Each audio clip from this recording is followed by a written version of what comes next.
Hi friends. So ఇక్కడైతే మేము కొబ్బరన్నం ఎలా చేయాలో చూపిస్తున్నాం అనమాట. సో ఇప్పుడు ఇక్కడ చూపిస్తున్న విధంగా కొబ్బరికాయని మనమైతే పగలగొట్టుకుని దాంట్లో ఉండే వాటర్ని ఒక గ్లాస్లోకి స్టోర్ చేసుకోవాలి. అండ్ దాన్ని 2 పార్ట్స్గా డివైడ్ చేసుకోవాలి కొబ్బరిని. అండ్ అలాగే దాని కింద ఉండే పీచుని మనం తీసేసుకోవాలి. కొబ్బరి ఉంటుంది కదా గైస్, దాన్ని ముక్కలు ముక్కలుగా కట్ చేసి గ్రైండ్ చేసుకోవాలి.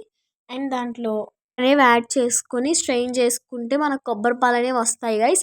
అండ్ బియ్యం నానబెట్టుకొని ఇక్కడ చూపిస్తున్న విధంగా యాలక్కాయలు, లవంగాయలు, బిర్యానీ ఆకులు, దాల్చిన చెక్క, జీడిపప్పులు వంటివి తీసుకొని అండ్ ఒక స్టవ్ పైన ఒక దాక పెట్టుకుని దాంట్లో కరెక్ట్గా 3 గిద్దలు నూనె పోసుకుని అక్కడ మనం చూపించినవన్నీ కూడా దాంట్లో వేసుకుని ఒక 2-3 టైమ్స్ ఫ్రై చేసుకోవాలన్నమాట మనం.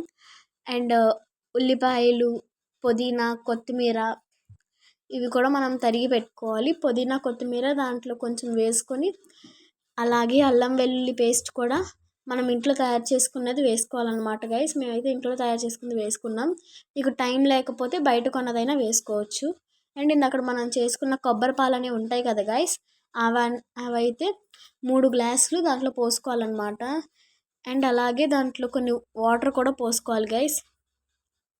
వాటర్ పోసి మిక్స్ చేసి ఆ వాటర్ని కూడా 2 గ్లాసెస్ వచ్చినాయి గైస్, మాకైతే 2.5 గ్లాసెస్. అవి కూడా మంచిగా పోసుకోవాలి మనమైతే దీంట్లో. తర్వాత దాంట్లో కొంచెం ఉప్పు వేసుకుని మనం నానబెట్టుకున్న బియ్యాన్ని వేసుకోవాలి దాంట్లో. ఇదిగోండి ఇక్కడ చూపిస్తున్న విధంగా వాటర్ అనేవి మొత్తం వాటర్తో పోయికోకుండా ఓన్లీ బియ్యం మాత్రం వేసుకోవాలి మనం ఇక్కడ.